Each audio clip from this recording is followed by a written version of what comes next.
Hey guys, Cam for15 back at it with another video for you guys, and I'm back with another Danmachi Season 4 episode review for you guys. And man, what a great last few episodes. Now I apologize for not getting last week's episode out as well as this week's episode out on Thursday, but you know what, since the fact that Danmachi Season 4 is going to be coming to a conclusion next week, which actually I should check again just to double check. So let me go to my HI Dive app and check to see if that's the case. The Season 4, yes, we got one more episode left. You know, I thought, I'm like, you know what, how about this, I end off Season 4, give my review on it next week. Well, I do a double episode review, which honestly was a nice back-to-back episode right then and there. Last week's episode was absolutely amazing.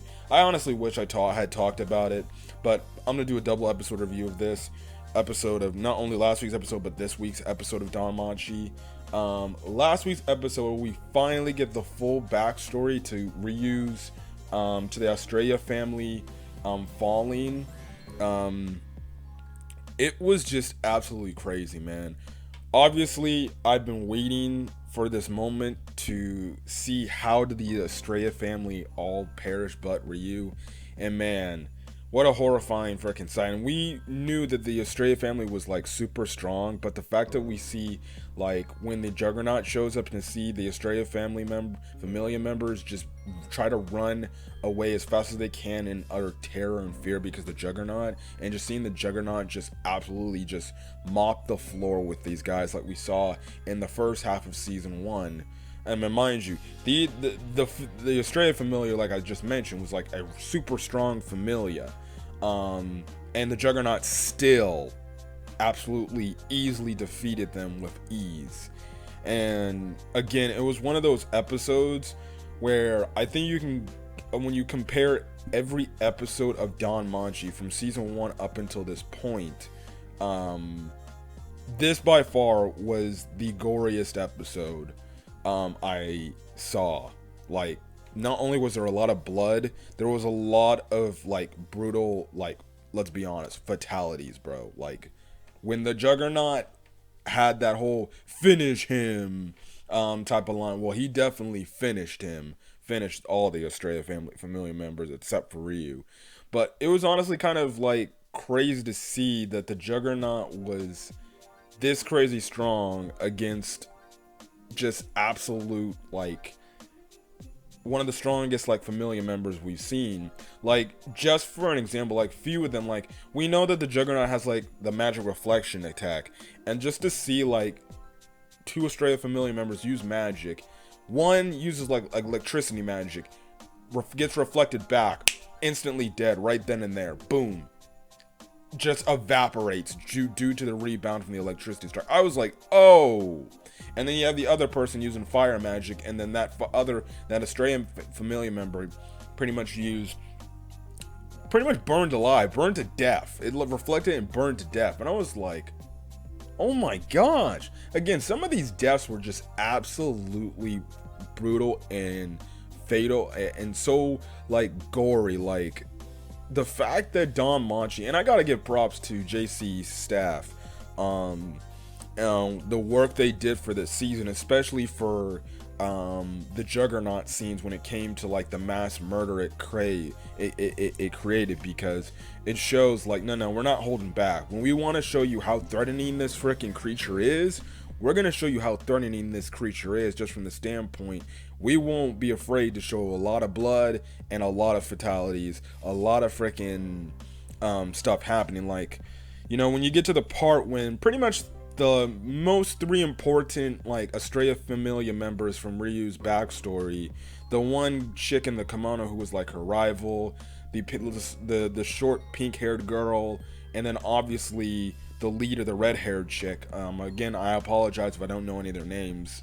That's just a lot of characters, but just to see like each and every one of them practically realize, hey, listen, Ryu's the best one out of all of us. She needs to live on, and she needs to survive. And they pretty much say, like, listen, we'll continue the fight. We'll sacrifice ourselves so you can go away and you can live on, because you mean that much to us and you're special. Even though it was against Ryu's whole ideology, you can see the despair she had to go through, and you can see why she became the character she became today. Or she became pretty much until a certain part in season 4 here, which is the last few episodes we've been getting.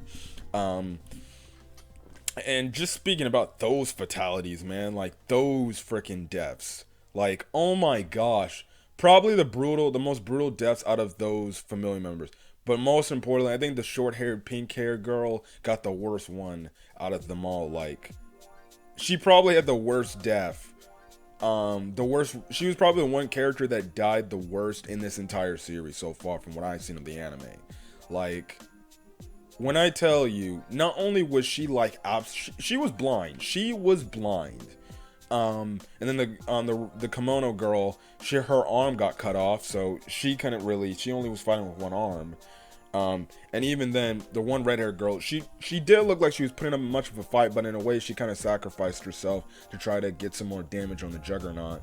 But that failed. But like I said, short pink-haired girl, man, who was already blind, she just charges in, and the Juggernaut just impales her, and impales her by literally, like, my goodness.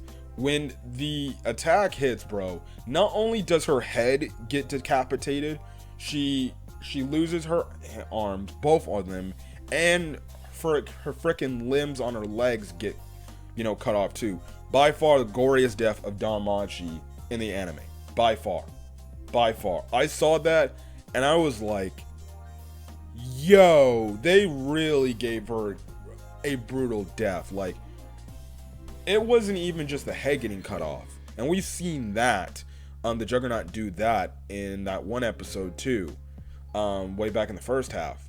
But the fact that this girl got practically all her limbs cut off from her body, it was absolutely terrifying. And then you see how Ryu escapes from that whole issue, and then goes on her vengeance tour, and even tells like the Estrella, the goddess of her familia, like, listen, let me leave the town.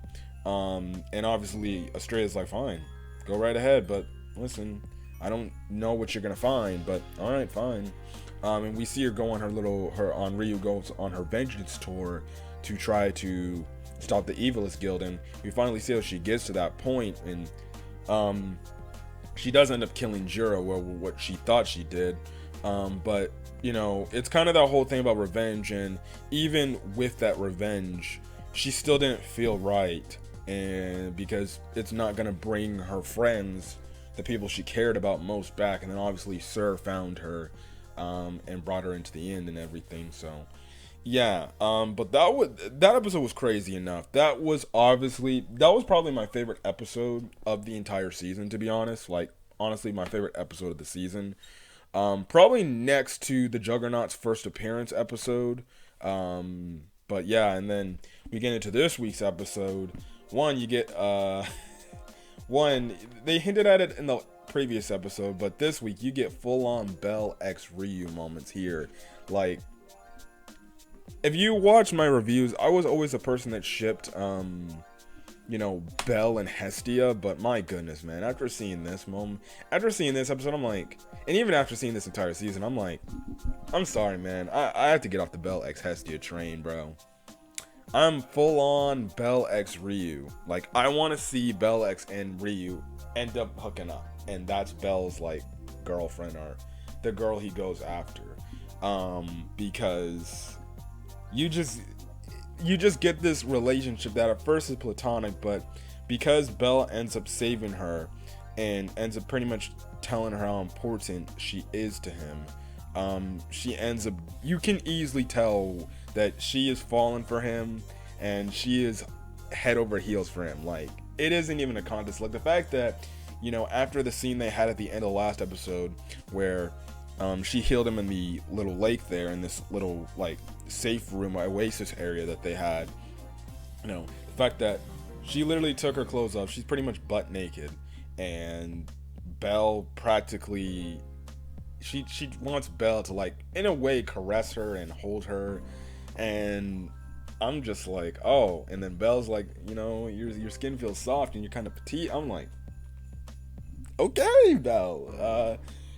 Yeah, I'm like, I'm sorry. No girl would ask a guy to do that unless it's like your girlfriend or your wife or something like that. Yeah, Ryu is head over heels for Belle now. She's in love, and I ship it. I ship it. I love that moment. That moment was very sweet and adorable because Belle was comforting Ryu in a time of need after she told him, like, the whole backstory, and then, you know, Belle's just saying these nice things. The fact, like, the reason why I came back to save you is because you mean a lot to me and I care about you, and things like that. So, you know, and you get that nice adorable moment, a nice sweet romantic moment between the two, and you're like, okay, you know, maybe they're gonna get out of here for sure. And then all of a sudden things go from great to worse, and the tone just absolutely shifts because you get the Juggernaut returning, and what we see is gonna be the final battle, and we see that the Juggernaut actually, you know, freaking evolved in terms of it killed other monsters and it actually absorbed the monsters into its body. So I like how Danmachi took something from earlier this season with the Moss Huge in terms of absorbing the monster crystals, and it ended up becoming a different looking creature. And here with the Juggernaut, you see how it was absorbing these monsters it killed, and now it has their abilities and everything, and it's a lot stronger. The good thing is, it is slower, so it isn't as fast as it was when it was just a bony creature. I think it was just, if it was still a bony creature, I think Bell and Ryuu probably died, but the fact that it's got all this, like, chunk on itself, it's a lot slower. And even in the fight, in the first little scuffle Bell has with it, he's like, you know, I can actually keep up with its movements. It's not as fast as it once was.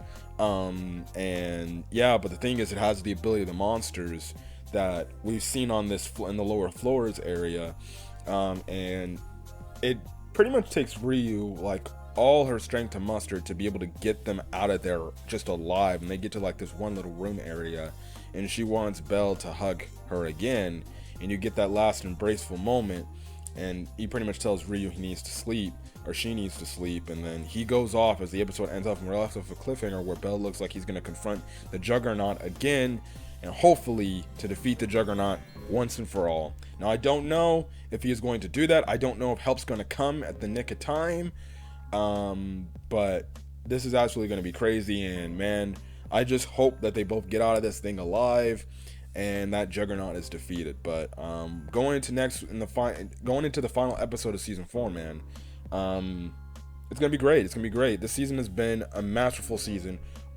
easily when you compare this season to the first. And I'll bring this up next week too. When you compare this season to the first 3 seasons, this is easily the best season of Danmachi by far.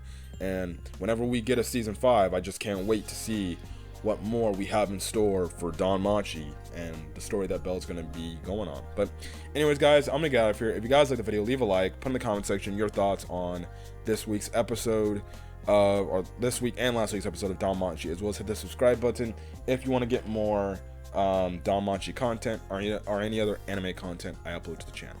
Till then, guys, stay safe out there and have a great rest of your day or night or whenever you're checking this video. Peace.